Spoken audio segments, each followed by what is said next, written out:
Welcome to the Ages of Rock podcast with your hosts Bill Algie, Dennis Talbot, and Alan Tate. We are three guys who have one thing in common, a love of rock and roll. Our goal is to talk about all things rock. We hope you find this show intriguing, funny, and occasionally highly opinionated. Enjoy! Hey, welcome to the Ages of Rock podcast. This is episode number... This is episode number 86. I got all tongue-tied because we got our buddy Mitch Lafon on the show today. We're going to have a good time. The next hour, we're going to spend just chatting it up about a lot of different things. So, for anybody who's keeping score, this is Mitch's third visit to our show. That's right. He's the only one with 3 visits. That is correct. Which there you go. Obviously means I need a hobby. Yeah, you need to help us out with a guest. Right. You're like, here's Bill's number. Why don't you just go ahead and give him a call because I don't have time. So anybody got any quick new music news they want to share? That I have finally listened to the new Night Ranger. Oh man, where you been, dude? Talked about like a year ago. Well, what you think? Good one. Hell yeah, that's what I think. It was pretty good. Yeah, that's a great record. You like that, Mitch? Have you? Yeah, absolutely. I in fact, I don't want to admit it, but I just took it out of my playlist to make room for some other stuff, out of my phone, I should say. But yeah, it was in there. That and the live album, live in Chicago, I guess it was. Yeah. Yeah, it was there for a good 6-7 months. It's a solid record. Band's delivering. I give all the credit to Kerry Kelly, right? That's where it all goes. Is he Canadian? No, but he was in Alice Cooper for a while. So, you know, he was a great connection when he was in the Alice Cooper band for me. So very cool. Give him some credit. It's a great album. When I first heard that album, I was like, this cannot be. I mean, that was one of those ones that no skip songs. Yeah. And man, I don't know how many times I've heard that. It's been. You told me about it, and I was all over. It's properly sequenced too. Whereas the first song to the last song, you like a lot of albums, I will start, with iTunes. I'll rearrange them and go, okay, this would work better if this song was third and that song was last. But this one, you can play it as is, and it's perfect. So good on them, Yeah, it's good. I haven't seen them out on tour though. I mean, I'd like to see those guys out so that I'd like to see them sometime. It's been a long time since I've seen them, so I don't think they're out right now. Have you seen them? No, and I don't think they've actually played Canada in 25 years. There are some bands that just don't cross the border. What's the deal? It's not that far. It's not, and I guess it's just fan bases. I mean, Ted Nugent hasn't been here since the Kiss Farewell tour. REO Speedwagon, they just came through last year with Def Leppard, but before that, hadn't been here since the early 80s. Really? Night Ranger doesn't come up very often. Oh. Journey, they come once in a while, but mostly they're strangers to our land. It's just strange. There are some bands that work in some areas and some bands that don't. I mean, ask a European how many times they've seen REO Speedwagon, Night Ranger, Journey. Yeah. They haven't seen them in 20 years either. So it's just weird. It's strange. It is kind of strange because REO is like out every summer with somebody. There used to be in Evansville every year, and you would think, they, hey, venture north a little bit, catch some new crowds because I'm sure they would sell well. I would think. Yeah, you know what? I also think part of that is promoters. I think promoters go, "Oh yeah, that band," and you never get far when a promoter starts talking like that. So I think it's a little bit of a combination of a reticence, and you know what? A lot of those bands, like you said, they do these summer tours. They don't go out for 9 months. And so they go, you know what? Evansville's going to be sold out. Chicago's going to be sold out. Indiana's going to be sold out. Why would I risk Toronto? Makes sense. Maybe. Yeah. They've got especially Ted being based out of up in Michigan. I mean, hell, he's stone throw from crossing the border up there. You think he'd go up?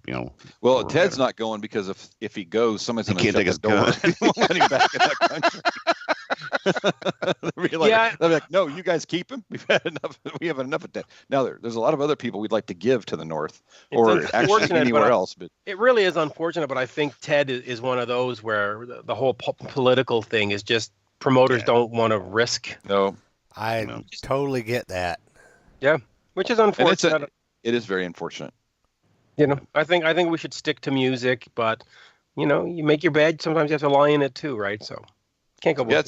Yeah, politics has really, over the last couple of years, at least for me, it's really soured me on a couple of artists that I've really not, I don't want to hear about it. I don't want to hear about your political views. I want you to just entertain me and leave it alone. Play cat scratch fever and shut the hell up.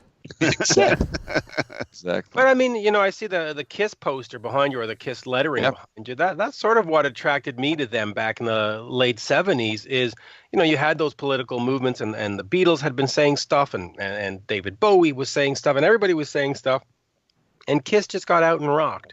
Right. And there was a great fun factor to that, and I think a lot of bands need to get back to that fun factor. I mean, Roger Waters is going around making all kinds of statements about this country and that country. And, great, have that opinion if you want. I'm not going to tell you how to think. I mean, I'm not into thought control, but just play the damn wall. And funny that you say thought control when another brick in the wall. Yeah, I was thinking. A friend of mine just went to St. Louis and saw the Roger Waters show and said it was really good, but he said it was very political, a lot of just bullshit. I was like, I don't got time for that shit. As much as I like to see Pink Floyd, I wouldn't go see that just for that fact. It's like, I don't want to be a part of that. Yeah, listen, even like the Late Show, what's that called? Late Night with John Oliver, or whatever that show on HBO. I love that show, but it's become just a political rant now, and it's just like, can't you just be a comedian and do a comedy show? But whatever. Those are the times, and so it's crazy. So, Bill, since I didn't get to go to that I was supposed to, actually, for everybody, I was supposed to meet Bill up there this weekend when I had tickets, and I was going to bring my friend up. We were going to jump in a convertible and run up to Indianapolis, and I ended up, my body decided Wednesday night to throw me some gout in my ankle, so I'm down for the count right now. I'm actually off work and stumbling around, and I can't move, so I didn't. It's not alcohol induced for a change. No, it's food. And it's sorry. What food induced? Yeah, if you eat too many purines, your uric acid level goes way up. I was eating a lot of shellfish, a lot of red meat, stuff like that, and I've got medicine to take it to keep it down. And it's been 4 years since I got a gout outbreak, so I've been kind of lax on taking my pills every day like I'm supposed to be, and it just caught up with me. We just got back from Florida, and I've been on a frenzy, and so anyway. We played. I played a gig Saturday night. And I felt like Dave Grohl all night. I sat on a stool. All night, rocking on a stool is not. I feel for Dave that whole tour sitting in a chair because it sucks. I spent 4 hours sitting there rocking, and it's like, this really sucks, and it's not comfortable. The playing is you can't rock balls sitting on a stool. It wasn't the same kind of chair, was it? It didn't have no, like it was a thing bar behind stool. you and No, like a throne. It was not a throne. Bar I've stool. thrown some shit behind me. Maybe it's plane shooting out of it. It might have been okay. But anyway, so I didn't get to go Sunday. So, Bill, how was that concert? It was pretty decent. Yeah, so I went to. So this was show number 6 for the summer for me, but which was a repeat of number 5, because number 5 I went to see Jason Bonham, Cheap Trick, and Foreigner in Nashville a couple weeks ago. I'm just struggling. And so Noah wanted to go this time, so I took him, and then we went with another buddy. And the Nashville show, Jason Bonham was incredible. I was shocked. I had no idea. I'd never seen him before and was very impressed. Cheap Trick really let me down in Nashville because they played too much stuff off the new album because they were in Nashville. And Foreigner was incredible. Right. Just freaking awesome. And so last night, I knew that Cheap Trick had been changing the set list, which was awesome, and they do great. I mean, they change that damn thing every night. I mean, don't tell me you can't change. Yeah. Don't tell me you can't change the set list. You just got to want to do it. So you just got to have it once. Of course, they're not. It requires rehearsal, Gene. Yeah. And you don't have to blow. And you don't have to blow shit up. We don't. It's great when you do, but you don't have to do it like for every song. So just anyway, take a break. Listen, and just to pick up on that, Metallica changes their set every single night, 2 or 3 songs. They have pyro cues, they have laser cues, they have all that stuff. Any excuse other than we're too fucking lazy, sorry. No, you're fine. To rehearse is nonsense. It's just nonsense. So any band that says we can't change because they're just lying to you. They're lazy. And whether you want to take that to be Kiss or some other band, bands that refuse to change set lists are lazy. Period. Well, End of story. One of those that you can add to that list is Def Leppard. Of course, they have is all of that video running in the background, and I'm sure that it's all synced up and queued and everything. I don't know how difficult that would be to change around. I can't imagine. But it's programmed song per song. Right. All you have to do is switch that. Like you said, though, they're just lazy. Guns N' Roses does that. Guns N' Roses switches 1 or 2 songs every night, and they have a different video thing going on in the background. So they say, on this night, this song has this video cue. You push that button, and on that night, it's this song. You push that. It's not that complicated. A professional touring act, at that level at least, should not have any issues in terms of switching up a song. And at some point you can say, listen, we don't have a video screen for this. The hell with it. Throw on some blue lights and that'll be that song. For 3 minutes we can endure not a video screen. Go. Well, it's interesting. So you're complicated. You're right, Mitch, because for Cheap Trick, it is a checkered background, lights. That's it. Right. There was nothing else. And so they played, and so they played all kinds of different stuff. And anyway, they were really good. Cheap Trick was really good, much better this time. They actually opened with Hello, which when we saw them last time, it was Dream Police, and they went into 3 songs off the new album, and everybody just went Yawn City and sat down and really checked them out. So they were much better tonight, or last night, and they ended with Goodbye. So it felt like nice. A bookend. It felt like a show. So it was a Cheap Trick show. And then we got ELO Kitties in there last night too. For the second song. I hadn't seen that, so that was kind of cool. Yeah, I saw a recent set list that had Borderline in it, and it's like, wow, there's a song for you. They pulled out something off of Heaven Tonight last night too that I hadn't heard for a while. Wow, like on the radio or something? Yeah, no, yeah. What was it? If I had the song. But you see, that's the thing. Cheap Trick will do that one sort of rare tune. Oh, yeah. And that makes all the difference. I mean, you go to a Kiss show, one night you see Who Wants to Be Lonely, another night you see Crazy Nights, another night you see, Danger from the Creatures album. That would be very exciting. And they say, well, we're not playing to the deep fans. Okay, so great. For 4 minutes, the casual fan has to suck it up. Okay, so what? Well, they did that on the Rock the Nation tour. Yeah, and it worked. The best part about that is they did the instant lives. And, I went to the Nashville show, so I bought the instant live for there.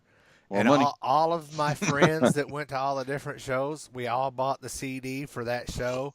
And by the end of the tour, everybody that collected Kiss bootlegs had that whole tour on CD.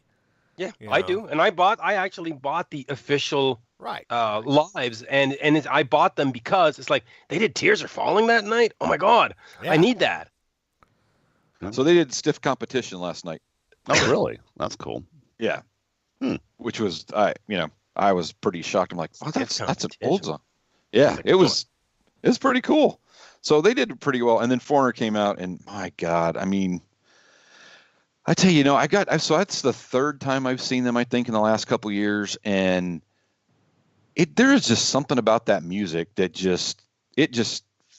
it's a soul thing with me. I mean, I get goosebumps when it starts and it ends. And I love every single song. And goddamn, Kelly Hansen, that dude is just badass. I mean, I said it before. Perfect replacement for that. God, oh my gosh. I got goosebumps right now. Can you see him? Speaking of him, I saw the other day there was somebody had a set list, and I'll have to put it on Spotify's set list of a bunch of different. I was looking up Steel Panthers, not Steel Panther, Steel Dragon. I was looking up that, and somebody took a Steel Dragon and anything associated, and then a bunch of copies of bands playing other tunes. Well, that guy Kelly, he was singing a Styx song, and if Styx ever needs a replacement singer, he could go straight from Foreigner to Styx. I mean, the guy knocks it out of the park. I mean, but he's made that band his band. He has. And he is so. It's all scripted, but he is so respectful to Mick Jones, and the introduction they do for him, and those guys on that stage look like they are having a blast. and are happy to be there, and it just makes the show. It really, you can feel it. It's palpable. And yeah, I mean, without being rude to anybody, with the exception of Jeff Pilson, who has all kinds of stuff going on. Yeah. So those other guys, if they weren't doing Foreigner, they might just be sitting at home. So they're very talented, but they should be respectful for the fact that they have got themselves in a band and have become a band under the Foreigner moniker. And good on stay all busy. of them. I mean, they stay busy. They tour constantly, and they sound great. I mean, I don't want to say that they sound better than the original Foreigner. Oh man, it was blasphemy. Dude, but it's neck and neck. It is, and it's funny because I told Noah, who's my 16-year-old son, I said, you realize there's no original members, and he said, yeah. He goes, it's the older guy, right? And Mick's 72, right? So he's out there doing his part. And after the show was over, he goes, that sounded phenomenal. It was just, it was so clear, and they sounded so good. And they even had a couple of problems with some sound a couple of times. I don't know what happened. I mean, like, they lost everything but the bass at one point, and then it came back. And then, so they had a couple little tweaky things, but it wasn't anything major. But it was just, it wasn't the band really that did it. It was just, No. It was some sound thing. Yeah, when it's that much of a glitch, it's either some kind of power failure, venue problem, some kind of board problem. I mean, that's technology. That's not band. Or it could be like when I was at Rocklahoma and a bird landed in a transformer. Right, exactly. Electricity was out the whole region. Yeah. And I really thought that the reason it sounded so good in Nashville was because of the venue we were in. The Ascend venue has got a new sound system that they've developed in Nashville that is supposed to be phenomenal. And it was really, I mean, it was probably the best sound system I've ever heard in my life. And in Indy, Jason Bonham sounded pretty good. Cheap Trick I thought sounded kind of muddy. And I thought the vocals were kind of muddy. But when Foreigner came out, it really was amazing. It really was. I'm sorry you missed it, Dennis, because it was. I know. It was cool. It was so cool. I would kick myself, but my ankle hurts too bad. So but yeah, I hated it. I hated it all day. They were coming in 2 weeks. I'd go again. I mean, it was really good. So yeah, and up here in October we get Foreigner with Honeymoon Suite opening up, and that's cool. going to be a kick-ass show. I mean, that's going to be great. Have you seen Jason Bonham's Led Zeppelin Experience? Have you seen that? No, I haven't. He's come to Montreal with that once, and I believe it was the night that there was another big show going on, like at the Bell Center, the major arena. Yeah. And it didn't work out, but I'd love to see it. And of course, he's got his Black Country Communion album that's coming out too. That's 2 tracks or 1 track has been posted, and it's kicking ass. So no, let's see. I was very impressed. I mean, I had not. They came to Indianapolis not long ago in a small venue, and I thought, I wonder if that'd be any good to, I just kind of tossed it around and didn't really, and then finally went, nah, I'm not going to go. And then after we saw them in Nashville, I was like, that was really, I mean, I told Noah last night, I said, this is as close as anybody's going to get to seeing Led Zeppelin. Yeah. Or some version of them. Unless they go see Greta Von. Yeah. Whatever. I brought that up on the show last week, and I have seen that name pop up about 10 times this week on other podcasts, and other people, Chris and all, is talking about that. It's been popping up on the thing, and I'm like, I just had the same reaction. Here's the best reference to that I've heard since you talked about it last week. On the Eddie Trunk show today, my friend Steve sent me a text because he's a masochist. He hates Ed Trunk, but he listens to his show and bitches every day. Well, today, can't hate Eddie. Come on. Today, the guy Ed gets on there and he bitches about this. I don't even know the name of the band, Greta Von Fleet. Greta Von Fleet, and he says they're a Kingdom Come ripoff. Are you serious? Who's the Kingdom Come ripping off? Which was a Led Zeppelin cover band. The thing is, though, I've heard some other people talking about it, and I like the fact of that. This band has they sound just like Led Zeppelin. They're not. I mean, they've copied the style and the sound, but they're not copying the songs. Right.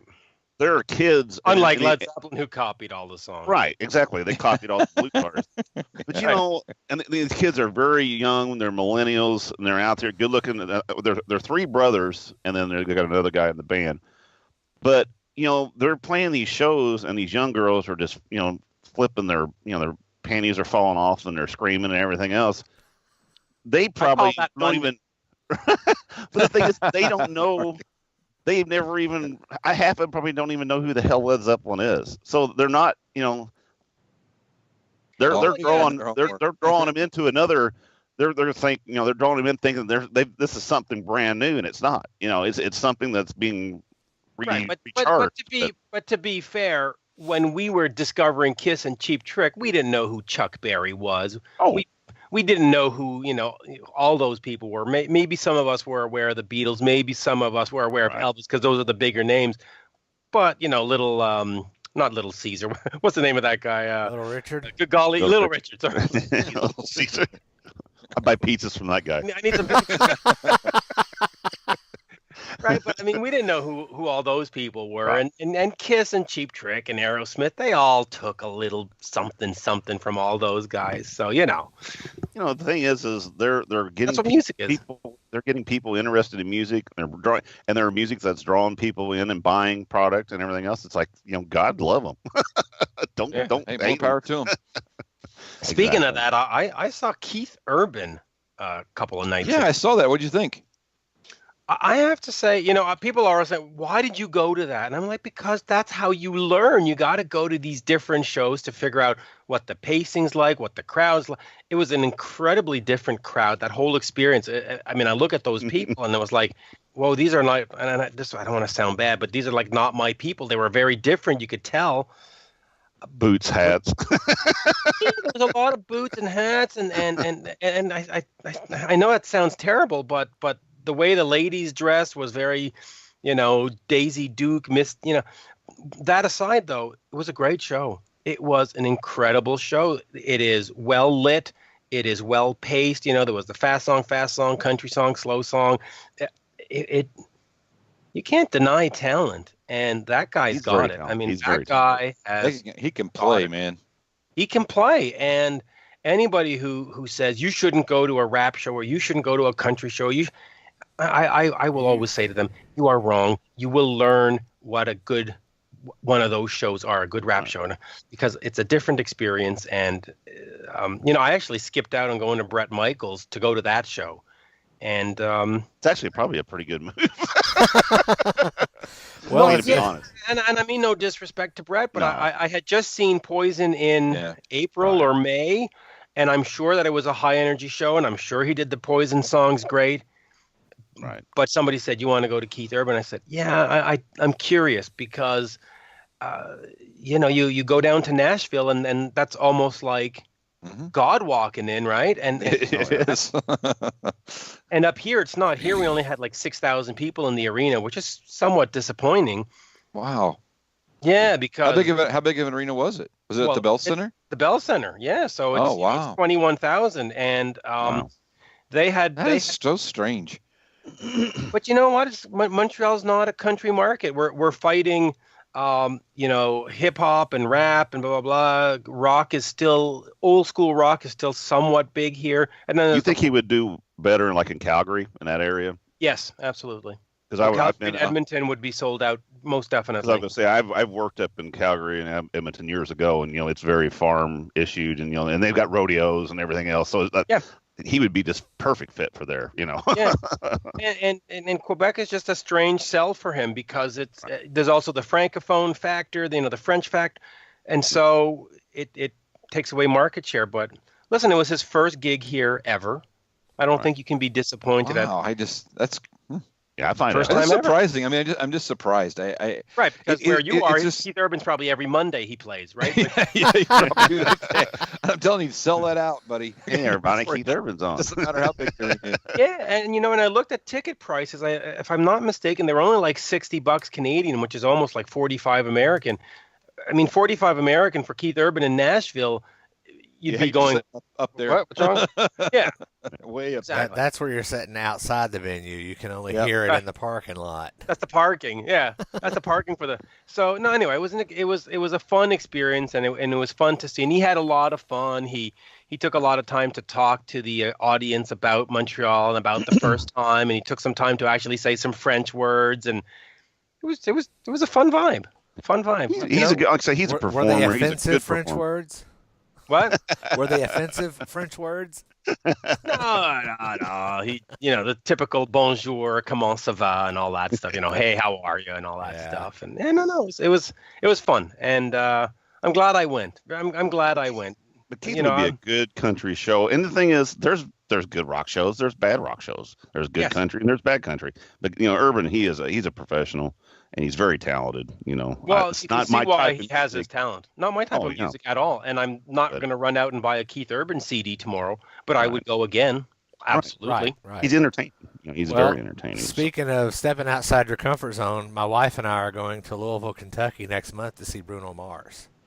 Wow. So that's funny. I just got a press release on Bruno, and I made a request to see if he'd come on the show. I didn't get an answer yet, but I'll interview him. Why not? Well, heck yeah. Heck yeah. He was in Indianapolis last night. I went to see Foreigner, and I didn't do this on purpose, but I swear to God I didn't do this on purpose, for the record. He's talking to his wife. Yeah, she can hear me. She can't hear you guys, but she can hear me. So, yeah, I didn't realize the tickets went on sale for him, and I didn't realize they had went on sale already. I'd heard the announcement, but didn't realize they were already out. And when I went back to get tickets, there were Good luck either on that, yeah. there were none. There were very few left, and they were so bloody expensive, and it was ridiculous. But I would have went to see Bruno Mars. I mean, that'd have been a good show. He's that guy's talented too. That's why we didn't go to the indie show, was because of those tickets. Those tickets went really fast. They did. They sold out in just a very short period of time, and the rest of them went to scalpers. So yeah, Laura was on the ticket site for the Louisville show, and she got decent seats. So well, I was on the site for the Guns N' Roses show in Louisville and got zipped. Yeah, we heard the story. Check this out, Mitch. I am actually a buddy of mine. We're on our way to Nashville, Tennessee for the weekend. I am on my phone with 4 minutes to go at the countdown, waiting for the Guns N' Roses tickets to go on sale. It's literally counting down. So I'm on my phone the entire time for 4 minutes watching this thing. It ends. It flips to the place where you can put in the number of tickets you want. It's already preset to 2, and it says best available. I hit the go button, and it popped right up and said there are no seats available. Bullshit. I mean, it was literally that fast. And so I did it again. I'll tell you one thing. I'm like, God dang it. Here's a little hint I'll give to people for tickets. There is always what they call a pull, right? An artist pull or a venue pull or whatever. A lot of that stuff doesn't get given out. And so most venues, usually around noon of show day, will release the pull. Yeah. And so if you go on a show day at noon to the venue, to your Bell Center or your ACC or your whatever, you might luck out. And of course, if you go 1 ticket rather than 10, you're obviously going to luck out more. But those pulls, and the pulls sometimes are almost a third of the building. They usually get released day of, and that's if you can't get it that first on sale date, then just go okay, fine, and then day of, try. That's yeah, I was pissed. I'm like, I can't believe it. I'm sitting here for 4 minutes using up my data plan. Well, driving through the hills of Kentucky, and while you're talking about that, Bill, one of our favorite listeners texted me when he was listening to the episode, and he said that there absolutely were still tickets available for that show, and they were available on the Ticketmaster website. So I don't know what the deal is. Maybe the maybe the Ticketmaster website crapped out or something. Well, sometimes there is that surge, and then it can't handle it. That's the unfortunate thing with those ticket things. I mean, my Guns N' Roses experience was a lot easier. I just sent an email to. All right. Damn, man. Hey, Bill, why don't you send them an email? See what they'll say. I did. Yeah, like a Bill. Guns N' Roses. I actually see them twice this month, so I'm ready for it. I'll just name drop. I know Mitch Lafon, and they go, "Oh, you're not getting in for sure." That must be a Kiss concert. Yeah, Bill's on the list, backstage list, hey, but it's on him to watch out for and call the police if he shows up. Yeah. So going back to the discussion we were having about bands playing stuff off the cuff, right? So have you been able to see Gene yet on the solo tour? Who, me? No. Yeah. So Alan and I went to see him, and then I saw the other night he did Wall of Sound.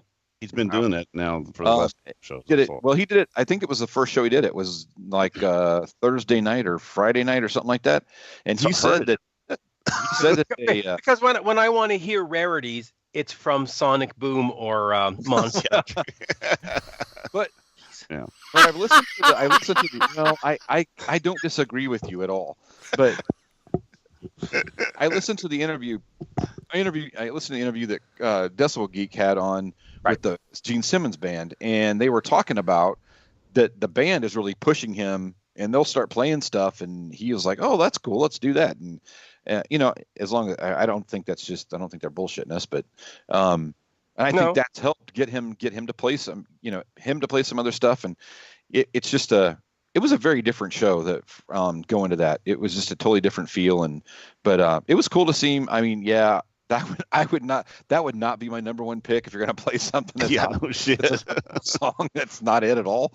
But the fact he did it, I thought was pretty cool. And the fact that he did something that most people are never going to see was pretty cool. Well, I'll tell you the one guy that really delivers in that solo format is Paul Stanley. If you look at that tour he did back in 2006 or 7 or whatever it was, I mean, Magic Touch, One in a Million. I mean, that's delivering the goods right there. You better call that 1,000,000 or somebody will call us out. 1 in a Million is a Guns N' Roses song. Yes, correct. Books a million. Books a million. But now, in that Kiss realm, Ace Frehley is doing a show in Poughkeepsie that's going to have 4 by Fate opening up. So I saw that. Frehley's comment right there. That'll be interesting. It's either going to be Ace is going to ignore them totally, and it's just going to be a complete disaster, or it's going to be awesome. I don't think he would, though. Listen, if he really wanted to ignore them, they wouldn't be on the bill. Exactly. And him and John, him and Reagan's got a long history, and I don't think there was any ill feelings in that band ever, Well, except for Ace filing bankruptcy before the reunion. That's true. There might have been second a little. Ace didn't show up. No, but that'll be exciting. What I'm curious to see, because I've seen 4 by Fate, they do a lot of those Ace Comet songs or the Frehley Comet songs. Are they going to have to change their set list completely and just do covers for the night? Because I'm not sure Ace is going to be very thrilled if Rock Soldiers has already been sung that night. We'll see. Yeah, it'll be interesting if because the Ace songs that John Reagan sang on will sound like Todd. Todd. That's Todd Hallworth. Yeah. Anyway, if that will sound like the real stuff versus. And actually, because they did that remake on their newest album, they remade the one off the Frehley's Comet, which that's probably my favorite song of all their songs that they had out. And he remade that. I remember, I think I messaged you and said, because you heard it before anybody did. I said, "Is it any good?" And you're like, going, "It's better than it was before." And it is. It sounds fresh and updated. That's a great song. It's a great song. It's a great band. I wish promoters would buy into them a bit more, because it's been a tough sell, but it's a great band. They deliver the goods, and they got a guy from Skid Row in there, and a guy who played with Peter Frampton for 30 years, and you got Todd Howard, who's done Cheap Trick and who's done Ace, and What were you saying, Bill? I don't know. I don't know now. It's not. How do these guys? That's the thing with promoters. So how do people get going nowadays? How does that band get off, and how are they going to get promoted? Because it's tough. It's so damn hard. Really tough. There's no market. There's no getting their music out. There's really tough. Listening to have you heard the new Mark Slaughter album? Yes. I think that album is phenomenal. Yeah, in fact, I have it behind me somewhere. Yeah, it's a great album, and we had their bass player. He had his bass player on the show, and he, it just sounds great. But nobody's going to play it. Get it out there. It's just so tough, and it's a great record. And he sounds great, and it's just songs are great. Yep. Yeah, and I don't know how those guys keep doing the grind and not getting anything out of it. Well, they get on the road and they play as many little places as they can and try to get on to bigger tours, and Yeah. go, it's tough. If they It's go tough. up to Des Moines, and we Well, never did get a they Des go Moines play- backlash. They go every summer. They go do the festivals and play all the festivals, and that. But there's more to than this. There's more music out there than just the There's summers. no marketing. There's no way to market that stuff. I mean, hell, what are you going to do? I mean, I agree with It's you. tough, and promoters, some of them rightly so, aren't going to take the chance. I mean, if you know that, Mark Slaughter is coming through town and he's going to bring you 150 people, and you go, well, 4x Fate, what are they going to do? You're going to go with what's going to bring you some people rather than a question mark, and Yeah. it's unfortunate. We should have a summer tour called Blizzard of Rock and put a bunch of those guys on one show and take it around the country or something like that. Yeah, no, I'd love to see it. But when I win the lottery next week, by God, that's what's happening. Yeah, my lottery tour would be a little different, but Yeah. Well, it won't be just those guys, but yeah, it's going to be something. That's for sure. It's funny because I have this fantasy quite a bit. Unfortunately, I'm a big fan of those European bands, Thunder, Gothard, and of course the Canadian band Honeymoon Suite. And I think those three together are these melodic heaven kind of thing. And just unfortunately, Americans don't know about it, and Canadians don't know about the two European bands. I'd love to get all three together and prove to people that they're wrong. Right. Oh, I'd love to, I'd love to see Inglorious. Those two albums are. I like Inglorious. Good band. Nathan's Man, great. they are so good. Nathan was the singer for Uli John Roth a couple of years ago, and they did a live album, which is also right back there in the pile. Was it Live in Tokyo or Live in something? And they do all the early Scorpion stuff with Nathan singing. It is fantastic. I mean, it is absolutely fantastic. That is one worth checking out. It's under the Uli John Roth moniker. But there are Scorpion songs before Rock You Like a Hurricane?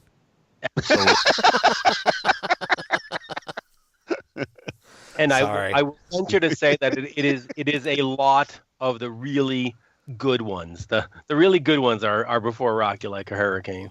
Unfortunately, Alan, you don't have to be sorry, but there's actually you're so correct. You're right. There's like a bunch of people going, really? I didn't know there was anything out there. You may or may not know of this song, but there is one Scorpion song, and it's a dirty title, but it is from the 90s. It's called Rubber Fucker. That is the actual song title. Go look it up on YouTube. Wow. It is the funniest I'll have to look Scorpion songs ever. It was the B-side to a single or to the song Alien Nation. It is on YouTube. I actually have the CD single. It's the greatest. It's because you don't expect the Scorpions to actually have a song like that.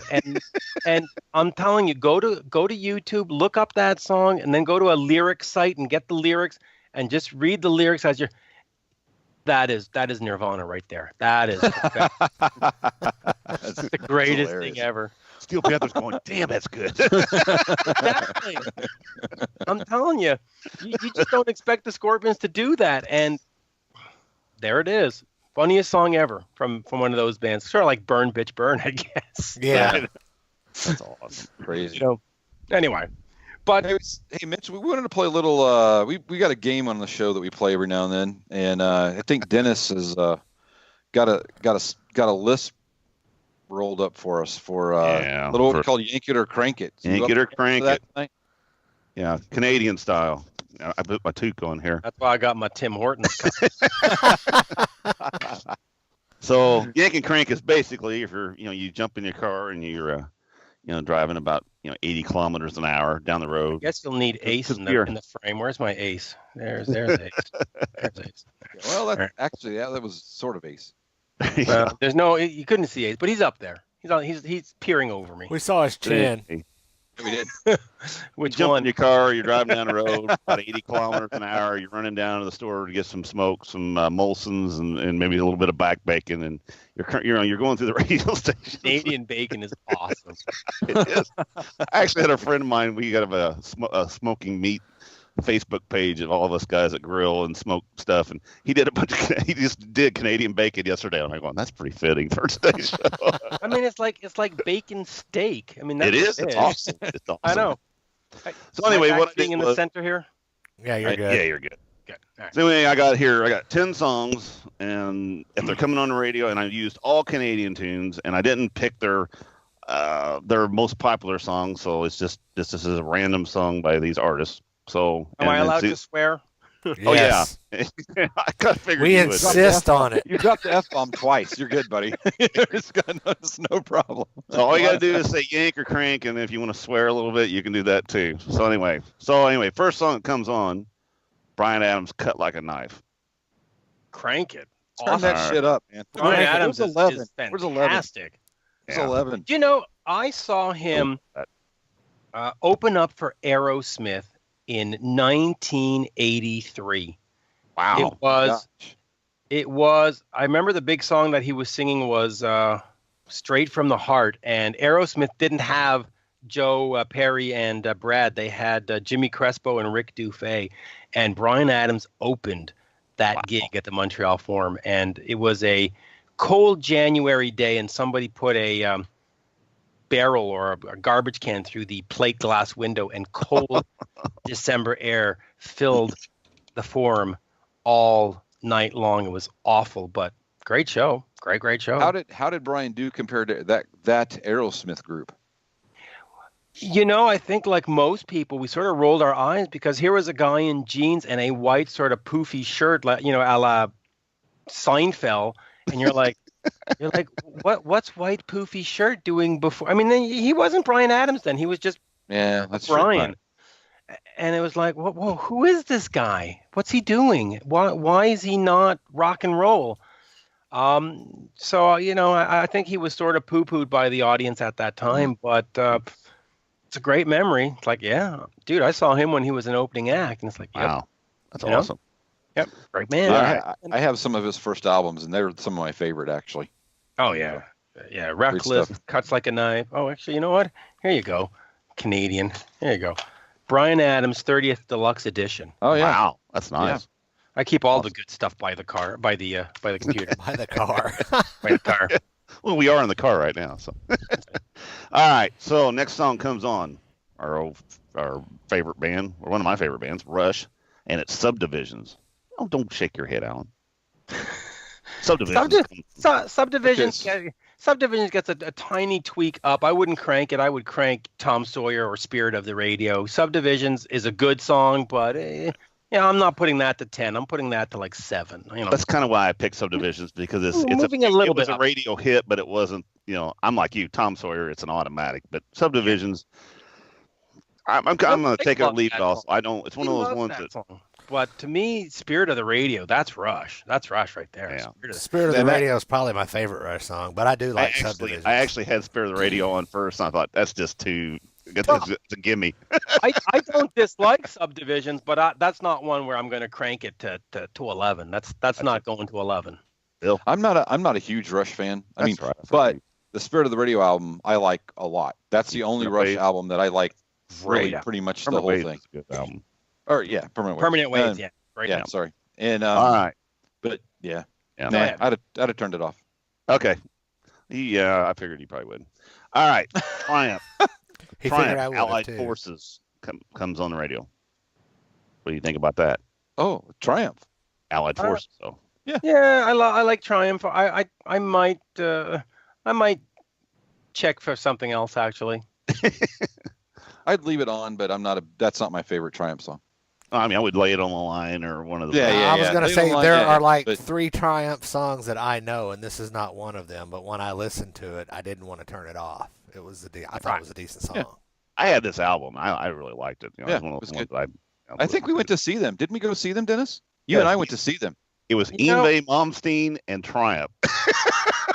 It was the weirdest thing. It was a very strange night. It was, I can imagine. The singer, and the singer spent about 5 minutes on the stage, and Yngwie stood out there for about 35 minutes going. You just wanted to shoot the guy, man. It's terrible. I don't remember. Yeah, I would. I've never been a huge Triumph fan. When their videos came on Much Music, which was our MTV, I would watch them, but I never. Did I actually buy an album? I think I might have got an album on Columbia House, but never paid more than the penny kind of thing. Because you forgot to. It's just too bad because they're a great band. You forgot to send the card in. Yeah. So let me ask you this about Triumph. I interviewed them once. In Canada, do they call Triumph Rush Light? No, there's a big Triumph contingency. Rick Emmett is an incredible talent. People love him. Yep. Yeah. But yeah, they got superseded by Rush. Well, the only reason that I asked that is because I've heard them referred to in America as Rush Light more than once. Well, Damn America. Yeah, no. Wrong people. Yeah, no. You're just talking to the wrong people. Name callers. Some people say Tommy Thayer is the Spaceman. I mean, Probably somebody from Des Moines. Right, probably. I'm trying to stir that Des Moines pot back up again. Hey, would anybody from Des Moines like to be on our show? Would anybody from Des Moines like to watch our show? All right, next song, Honeymoon Suite, Feel It Again. oh, I definitely love Craig. that guitar work in that is just awesome. I was just at a Honeymoon Suite show on what day was it? Trying to look here. Friday, I guess it was. It was fantastic. Yeah, those guys are awesome. I love that band from top to bottom. I have a 40-song set playlist in my phone that just never gets taken out. Wow. And the new album, Hands Up, which is an EP, is fantastic. Their cover of Reason to Live by Kiss is fantastic. There's no bad Honeymoon Suite to me. Love the guys. They didn't get a lot of they didn't get a lot of traction down here, but I mean, No. other than a couple of songs, New Girl Now and Feel It Again, it was probably the only two songs that most people down here can, unless they're a huge fan, can actually say, because it's like, well, that's And maybe Lethal Weapon because it was the soundtrack song to the movie. Right, true. But and those aren't even their best songs. I mean, No, New Girl I'm Now is saying a great song. Feel It Again is a great song, but it's not their best stuff at all. At all. Love I like Changes that. That's Everything is better than both of those combined. So Right. great band. Alan, So what crank do you that think? to 12. Well, this Feel It Again is the same as Allied Forces. It's one that I had never heard, but when I listened to it, I had no desire to turn it off. I listened to the whole song. I just love that guitar work. That guitar work line in there. I think it's so cool. Yeah, Derry's Cool. great. Yeah, he is. All right. This is going to be Mitch's favorite. Metal on Metal. A little anvil for you. What are you going to do? Are you going to open the door? Are you going to jump out of the car? Throw He's that gonna shit drive out. into it. He's going to drive right into a tree. Nothing can save me. Listen, Anvil is not my favorite band because of personal differences. I mean, we're not friends, to say the least. That song is good, but I just can't. I can't do anything Anvil. I mean, listen, I was and this is going to sound obnoxious, I know, but We've got Dennis on the show. We're used to it. On one of my podcasts, I had made a joke. I was talking to Don Jameson as a guest, and I said, "Hey, Don, this is going to be different for me. I'm not used to talking to comedians." And then I went, "Oh, I'm sorry. I interviewed Anvil once." That's funny though. Right. And he laughed and I laughed and it was a fun moment. And then I got an email from the lead singer who said, "You motherfucker, I'm going to beat the shit out of you if I ever see you at a show." Lips gets all panties in a punch. Which is funny because he sent it to me on Facebook and then blocked me on Facebook so I couldn't answer, which was, definitely a pussy move. That's a high school move there. Well, yeah, I mean, if you're going to do that, fine.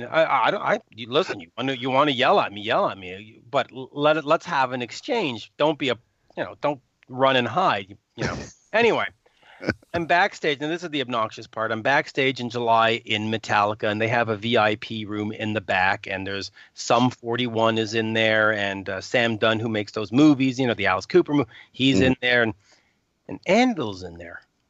Fucker. And now he had just said, "You better watch your back. Should we ever be in a room?" And there I was, and there he was. And you could see that he was, giving me one of these and staring. It's like, go ahead, attack me in a Metallica VIP room. See how that helps your career. So they stayed back. Now, had it been, the Joe Schmo show, probably would have come to something. Yeah. But in the VIP room there, he just sort of. And you could just tell that it was annoying the fuck out of him. But hey, that makes it even better, doesn't it? That's exactly. Fantastic. You probably could have stood over there and go, "Hey, you over there." Yeah. Who are you? Stuck your tongue. You should have stuck your tongue at him or something. But, listen, I'll tell you where it comes from. It comes from three sources, and one is my own personal one. I interviewed the band. They took the interview. They cut out my questions and put in a girl's voice as the questions and threw it up on their YouTube channel as their interview. Wow. And I went, you can't fucking do that. It's my interview. They go, no, it's not your interview. It's our interview. We're giving it to you. I went, right, you're giving it to me. My interview. You dumb. So I had YouTube pull it down on a copyright thing, and then they wrote me and said, "Oh, how dare you, motherfucker!" Blah blah blah. It's like, don't pull stupid shit. Then I have a photographer friend who had taken pictures of the band live over the years and stuff. And one day he met them. He gave them some of the pictures and said, "Oh, look at all these pictures." Next thing you know, it's appearing on merch, T-shirts and stuff. They're stealing shit. Right? They didn't pay for it. And so my buddy was really, really, really aggravated at it. And then after that, their movie came out, and they were on, I think, the End Records or something, or one of those record companies. And everybody in that front office and all the people that signed up were just saying, they are so fucking delusional. They are so fucking mean-spirited. They are so fucking... And so that's the reputation. And look, I made a very innocent joke talking to Don Jameson, and instead of saying, "Hey, Mitch, we don't appreciate that," which cool, okay, sorry, I didn't... No, right. I'm going to kill you. Watch your fucking back. And it's just, and it was a funny joke too. It was actually, and you want to send them back and go, "How old are you?" Yeah. Are you 12? Playground 3:00 tomorrow. 12? Outside the Rock Hall at 3:00 in the afternoon. And the thing about that joke, it wasn't even mean-spirited. I was saying it to Don, and that was just sort of the first name that popped into my head. It's not like I'd written it down and said, "Oh, I have material to you." I mean, Steel Panther could have popped up in my head just as much, and I'm not disrespecting, but it was a random choice. And Anvil popped into my head. I was so sorry, but it's if you used Steel Panther, they'd have just texted you and said thanks. Yeah. Sure. It would have said thanks for the mention. Exactly. God knows what picture you got. And in fact, hey, I'll tell you a fourth story. I know the owners of a bar, and the band played in the bar. And on top of this bar, there is a Italian restaurant that the owner owns. Anvil went up to the restaurant to have their meal that was on their rider, and they invited their friends, they invited their wives, girlfriends, and all the thing. So instead of having 3 guys eating, suddenly it was like, I think, 14 people, and they got up and walked out. And the owner went, "You got to pay this bill." And I went, "No, we don't. It's on our rider." It's like, "Yeah, you. These other ones, And it was an expensive. It's a fancy restaurant. I mean, it's one of those places where the soup is $8 kind of thing. I mean, so you were looking at a $200 or $300 bill that they just got up and walked out on. And the bar owner just said, they said, "You see that drum set down here? Unless you pay that bill, that becomes our drum set. What are you going to do about it?" And it's like, that's Anvil. Wow. That's what they do. That's what they do.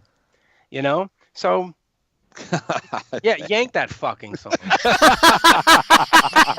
Way to bring it home, Mitch. I should have made this song last. Yank that fucking song.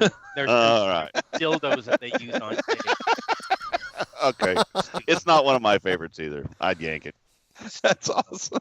I didn't Bill, like the Anvil song. I didn't like the Anvil movie. Hey, I wouldn't say I liked it. I wouldn't say I liked it now if I did. It wouldn't matter. We're going to stand in unity with Mitch. Right. We're all going to kick their ass out. And, and the funny thing about that bar gig, it's not like it was sold out to 9,000 people, and the bar owner could have. There was literally 44 people there in a 400-seat club, and they're going to pull we're going to have the entire crew eat for free. Yeah, fuck you. Yeah. Stupid ass. Well, and 14 of them were the ones they had taken to dinner, so 30 people just found it by accident. Yeah, I know. Talk to Lips again. Tell them there's 3 guys in Indiana that's looking for him now, too. Just not in a Metallica VIP room. There you go. I ain't worried. All right. So next song comes on is April Wine. Ooh, a little nice. Just between you and me. That I can crank. I can crank. I mean, it's not high roller or roller. I should say. I would have put roller on because I love that song. Roller. Or God, I'm trying to think. I like to rock. I love to rock. I love to rock. I love to rock. Right? Yeah. Oh God, I'm having a moment, but a senior moment. Yeah. Yeah. April Wine. Yeah. I would crank that one. That's a crankable song. This one is way high up in my Yacht Rock radio list. Yeah. That's a good one. That's a good one. Okay. All right, Bill. Agreed. All right. Next one, Lover Boy. There's so many good songs. That's why I just pick songs that I think that are good. When It's Over. I love that song. I crank that son bitch up. That's good. I wouldn't crank that one up. It's a very good song, but it's more ballady. I would crank up Loving Every Minute of It, Working for the Weekend, Turn Me Loose. Ballad one, I would just let it play. I wouldn't turn it off. Wouldn't yank it, but I ain't cranking that one either. Got it. Status quo on that one. Got it. I actually listened to it earlier and turned it up pretty loud. I actually saw them this year in May, was it? They haven't come anywhere close. I've been wanting to see those guys. I've seen some videos. Actually, they were really close up here, and I didn't know it till like the day after the show, which didn't help me at all. Yeah, they were playing a park, like some city park.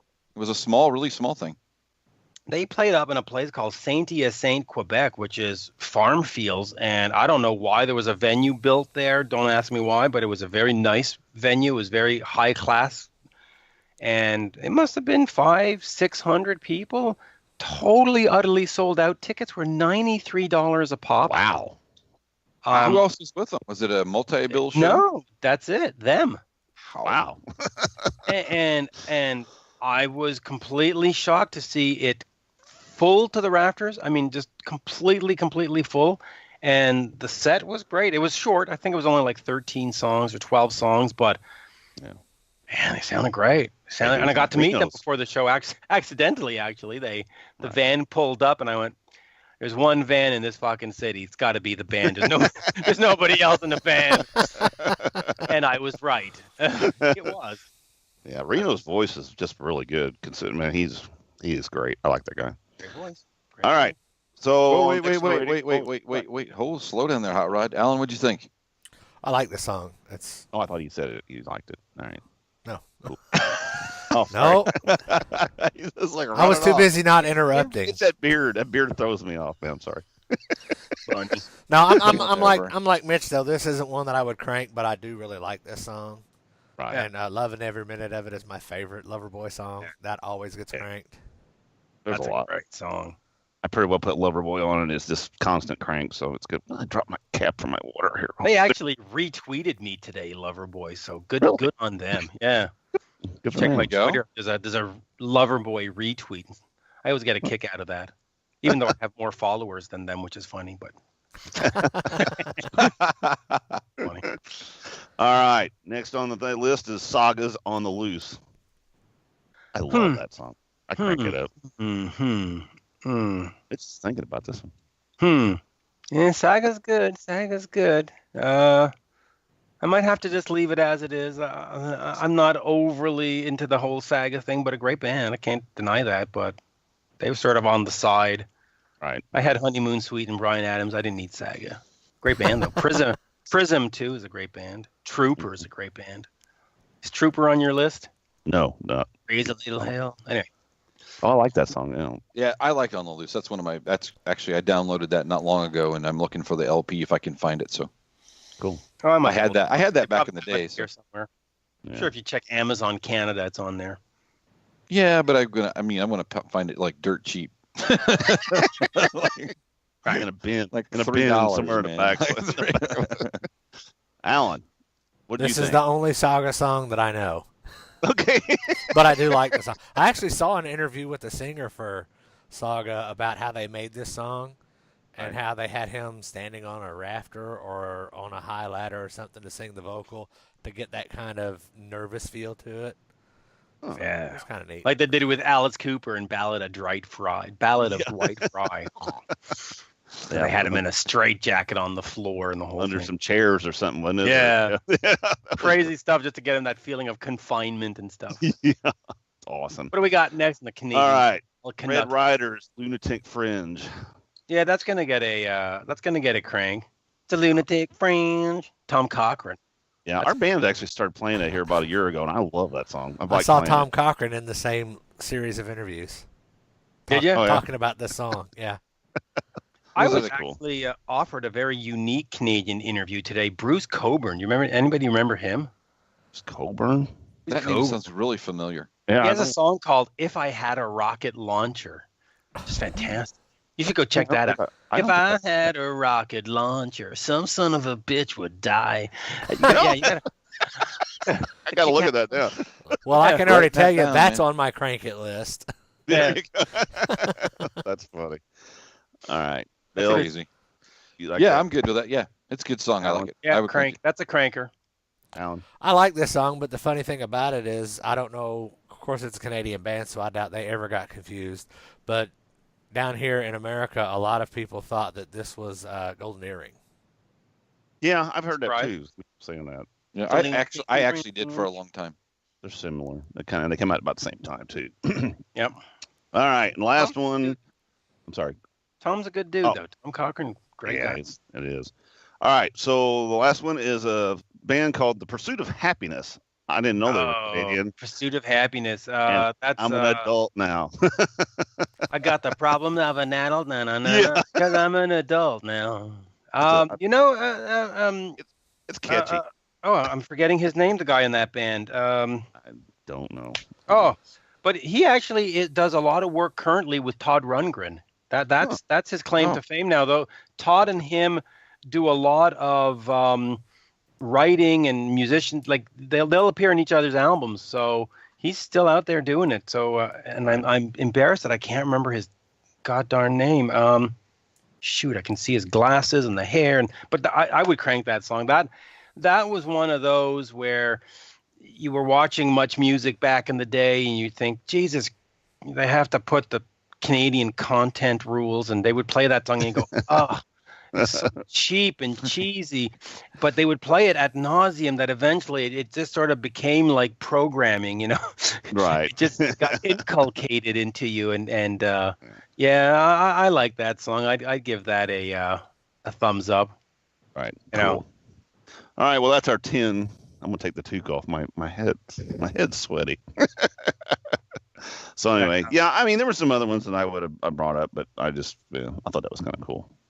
I'm gonna look out The Pursuit of Happiness real quick, so I can tell you who that darn name. Oh, I can't find it anywhere. Do you guys like that, Bill? Alan, did you like that song? No, not really. Not You really. didn't like it. All right. No. I mean, it was. It's catchy. It's got a hook to it. I think It had an okay pop hook to it, but it's kind of like that that song "Might As Well Go for a Soda." Nah. Yeah, I don't care. Kim Mitchell, might as well go for patio lanterns. Those Kim patio lanterns. Mo Berg is the name. I can't Berg, believe I okay. couldn't remember that, but he does a lot of stuff with Todd Rundgren currently cool. in 2017 and stuff. So All right. can't complain there for him. Mo. Cool. All right. That's into my shtick. No Trooper, Raise a Little Hell. That's a good song. I like that song. Well, Great song. we could only pick, or Dennis could only pick 10 artists. So No Neil rules. Young. no Damn matter rules. who you pick, Oh. there's somebody that's going to get left off the list, and say whoever got Neil- left did you off say the Neil list, Young? if you're watching, the Yeah, show, Neil he's Young's Canadian. Canadian, don't you Yeah. know? Don't you know that? No, there'd be no Neil Young. That's a hell no. That's a turn that shit off. That's a wreck the car. That I will wreck the car. It depends, though. I mean, it does. rocking in the Old free world is good. Ugh, Yeah, I'm not a big fan either. Can't do it. I'm not a big fan either, but rocking in the free world's a kick-ass song. Yeah, Oh, God. especially when it's done by Bon Jovi. But hey. There you go. All right. Well, Mitch, the last time we had you on the show, you had your own little podcast called One on One with Mitch Lafon. Correct. Since we've last had you on the show, that has changed. Would you like to tell our audience? Yes. I am on Podcast One on a show called Rock Talk with Mitch Lafon because you got to keep the Mitch Lafon in there. But no, I got an email from Chris Jericho, the wrestler, and he said, listen, I listened to your show and I need a rock show for the Jericho Network on Podcast One. What do we need to do to make this happen? And I went, well, you just did, because that email was enough for me. So I made the jump over, and it's been great. It has given me a chance to expand the horizons. I've always been, because I worked at Brave Words and all, the metal guy. And it's nice to have a rock show. I mean, I've had George Thorogood on. I've had Andy Summers of the Police on. I just had, I'm just trying to think of who I had on the other day. It opens up this world, and it's just fun. I just had Slim Jim Phantom of the Stray Cats. Couldn't do that when it was on all this metal Sure. stuff. And listen, I love metal. I love it to death, but I also love to put on a Duran Duran record on. I also love to put a Bryan Adams record on. I'm not just the metal guy, and so this gives me a chance to explore a whole bunch of stuff. I had, Tommy Shaw on. I had Jack Blades on. It gives me a chance to sort of spread the wings and get into more rock, different. I was offered a Keith Urban interview, and it didn't pan out at the last minute, not because of him or the record company. Just scheduling just didn't work. But I thought that would have been a fantastic guest, Yeah. And I couldn't have done that on one-on-one because it was going over to Brave Words. It was going over to Talking Metal, and you can't have Keith Urban on a Talking Metal website. TalkingMetal.com, great site. Check it out. But some of the interviews I wanted to do just wouldn't fit. And with Podcast One, it does fit. And it's nice to have some production value. It's nice to have some budgeting. It's nice to have I don't want to say a staff, but a producer that'll fix things up. And it's just nice to be on a more professional level. I think I do a good interview. At least I try to tell a compelling story. And this allows me to tell compelling stories of not just heavy metal guys. I get to do all kinds of other stuff. So it's great fun. It's a great challenge. And, it's a 1-year contract that runs until May 1st of 2018. It may or may not be renewed. If it is, dang.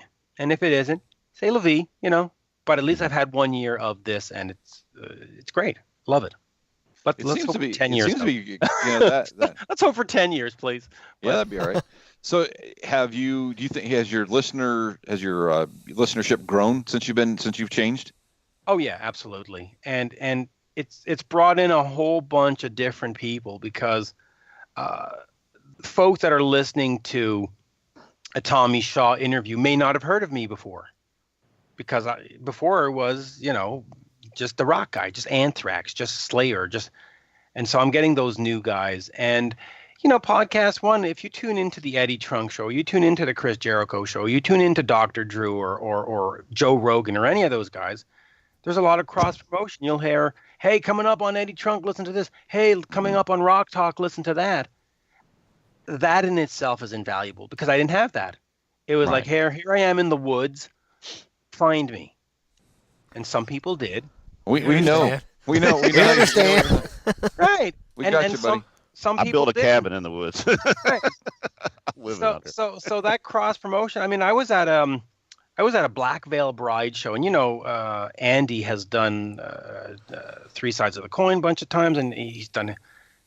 And he said, "Hey, I've heard you on the so and so show. They were talking about we should listen to this episode because I had that guest, and that was just different, 'cause, usually you meet a rock star, you go, "Hey, I'm Mitch. I'm here to interview you." But this was like, "Hey, I heard you on the Jericho show talking about You should listen to Mitch.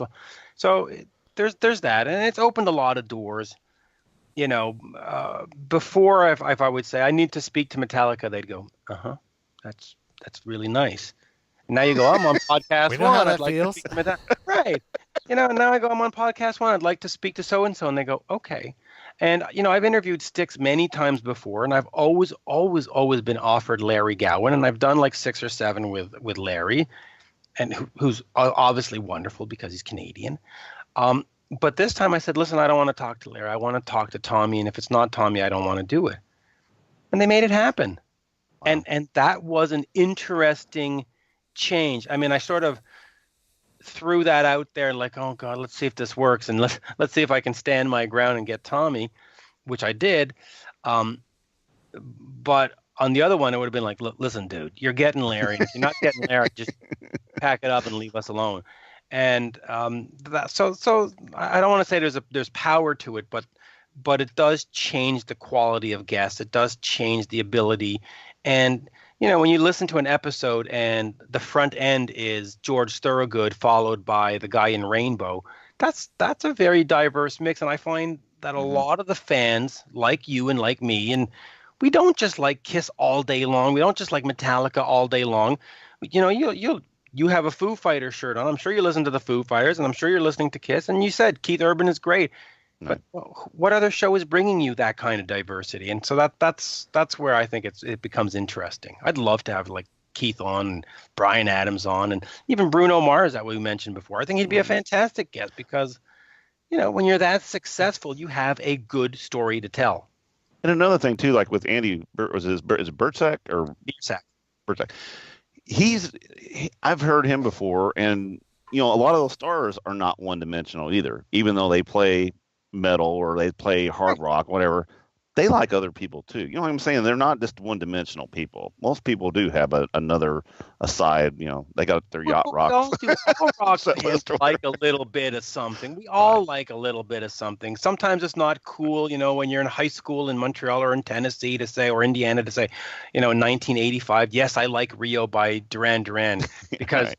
But we I'm did. 52 now. See, now I like, just never gave a shit.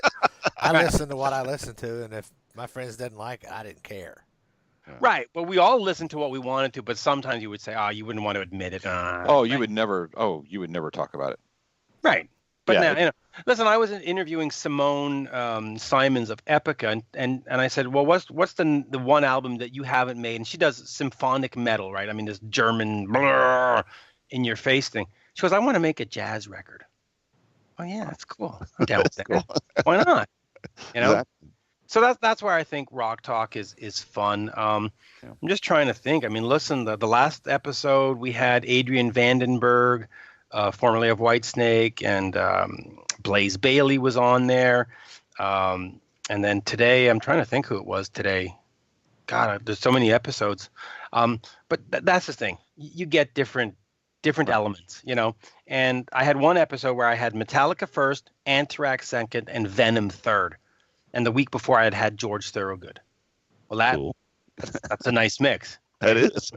Right. I mean, a lot of us who like Bad to the Bone also happen to like Enter Sandman or vice versa. So I think that's where it becomes interesting. And hopefully it'll grow and it'll grow and it'll grow. And hopefully on May 1st, 2018, we will be looking at the second year ahead of us. But if not, hey, thank you for the 1 year. I'll take it. Have you had Chris Jericho on your show before, with Fozzy, or? No, I never had Chris. That's kind of. I was wondering about that because that's that connection. I thought, well, maybe that was a connection that you guys had. No, I had been offered a Fozzy interview way back in the day. They had an album that had a skeleton on it, and I don't remember. And it never worked out back then. At Heavy Montreal in 2014, I guess it was 2014, he played here. I got a chance to meet him backstage and stuff. And eventually, when the new Fozzy album comes out, there will be hopefully a Chris Jericho interview. It would make sense, I would think. Mm-hmm. And I would look forward to it. But I would approach it the same way that I approach any interview, with the same kind of questions, the same kind of angles, the same kind of, I wouldn't start changing stuff up or softballing it.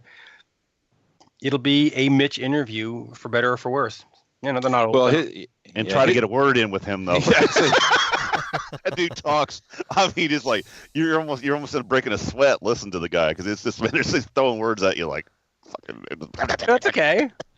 I like the guy. Pretty funny though. He's just really funny. funny. But I gotta say, from my perspective, that's what you want to guess. I mean, I had a guy on today, and the interview hasn't come out yet. But we were told, you know, go up to about half an hour, and I said, "So you have a new album coming out?" And he goes, "Yeah, that's right." It's going to be a long half hour. Well, you know, listen, I call it past post. So 20 minutes is my post, right? That you know, like a horse race. And as soon as I got to 20 minutes, I go, okay, well, you know, thank you very much. It's been a great interview. You know, sometimes you can't do 40 minutes with somebody. Sometimes you get to 20 and you just go, hey, I tried. You know, there was a famous band that he had auditioned for back in the 80s. You know, one of those Van Halen Kiss types, you know, up there. And I go, so tell me about the audition. He goes, oh, you know, the lead singer phoned me and said, come on down. And it's like, and then what? Tell me something. He goes, yeah, but it didn't work out. Well, obviously it didn't work out. Damn it! Why didn't it work out? But tell me the story. You know, tell me. No, all right. So you know, so a guy like Bret Michaels or Chris or anybody who will talk forever. Thank you. Just hit record, let him go. That's fine with me. I'm trying to think who it was. I did an interview about 6 months ago, and I'm trying to think who it was. I literally asked him 3 questions in 40 minutes, and the rest of him was just him answering those 3 questions. And I was like, "This is fantastic. I don't have to do anything." I like it when you interview Ricky Rocket. Ricky was great. Yeah, that was a great interview. I tell you, coming back from. Oh, sorry. Go ahead. No, I mean it's just a fun interview. He's one of those guys that you ask a question, he just takes off down this path, and you just kind of sit back and go, "This is pretty cool." Yeah. On the way back from Florida, I didn't have an opportunity before, but I listened to that the Bruce Kulick interview. That was a really good interview too. Bruce talks. For you think he'd be a quiet person, but he talks quite a bit. Yeah, you know? Yeah. Bruce is good. I did one recently with Eric Martin of Mr. Big, and that one was really great. I just didn't expect it to go as long. I thought, okay, we're going to get to 20 minutes and we're done. And we got to like 45. And then I asked him about his relationship with Billy Sheehan, and he went, and at the end of it, he said, oh, you know, if Billy hadn't called me, I probably wouldn't have a career now. And I went, aha, you see? And he goes, are you the president of the Billy Sheehan fan club? And you know, so that was a fun twist, and that's a fun interview. You know, Adrian Vandenberg is a very fun interview because we haven't heard from him in a long time, and you know, we'll see. I'm in a position now where I get these different guests, different levels. I mean, Slim Jim Phantom, I got an email or a text from him, or direct message, I guess, on Twitter. And he says, I love your show. I'd love to be on. And I said, okay. And he says, how about Friday? I went, all right. That was it. There was no publicist. There was no record company. There was not even Mitch saying, oh, please, please, please. I didn't even have to do that. I just got to say, hey, I love your show. I'd love to be on it. Okay, we got to find somebody like that. Bill's used to the please. I you're the guy from the Stray Cats. This is great, no. You know. You know, so that's a good one too. Oh, I know who the guests this week are. It's Jeff Downs of Yes, and it is Steve Thompson who mixed the Appetite for Destruction album. Ooh, very good. Nice. And Graham Bonnet of Rainbow Alcatraz, triple header. I've done some triple headers for the summer. I figure people are on vacation, give them some more. You know, come back the fall and we're watching football again. I'll start cutting the shows down because people will be busy. Yeah. Right. But let's hope for 2 years, 3. Yeah, I hope so. It's a good show. I enjoy it. Yeah, I do listen to it a lot. Yeah, man, we're about max on our time here, so yeah, I appreciate your time very much. He goes very great. What? It always goes. Hey, fast. I didn't yawn tonight. Shut the hell up. You didn't yawn. Why is it when I talk a lot you yawn? What is that? You're boring as shit. That's why I yawn. But you'll have to get Anvil on the show. Yeah. Yeah. I don't think they're going to be on our show either. Maybe what we'll do is we'll send them a clip of this, just one part of this show, and then we'll see. Hey, we'd like to get you on and see if you have any rebuttal at all. See if we They'll probably sue me, but they probably will. You mentioned my name. Anyway, man, it's been great having you. I know those facts to be true as stated. So sure. I mean, yeah, everything isn't peaches and cream, right? Doesn't always work out. And nobody else does that. I've never encountered any other band that's done that. I've encountered bands that are not necessarily nice to me, but so what? I mean, it is what it is. Not everybody I meet is nice to me, but to take your interview and clip it up and throw it on YouTube and monetize it on YouTube and sell it as your own. I mean, fuck you. And with that, that's perfect. Hey, it has been a blast like it always is. So thank you very much for being on the show again. We really appreciate it. So if we can find you, give you all your stuff real quick, Mitch. All your head over to we'll do the whole spiel. Pick up the Podcast One app. You can find all the great shows on there. Eddie Trunk, Chris Jericho, a little thing called Rock Talk with Mitch Lafon. Twitter at Mitch Lafon, MITCHLAFON. Instagram, almost the same thing, at Mitch_Lafon, and then of course just Google. That Google is a wonderful tool. Don't Bing, not so good, but Google. Do the Google. Get on the Google. Get on the Google. Bing. That's funny. God. Good old All right. Bing.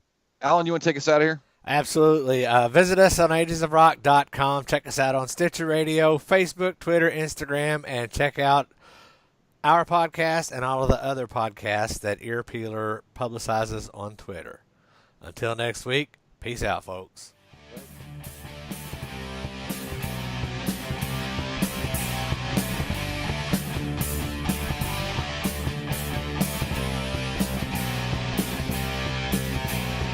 Thanks for listening to the Ages of Rock podcast.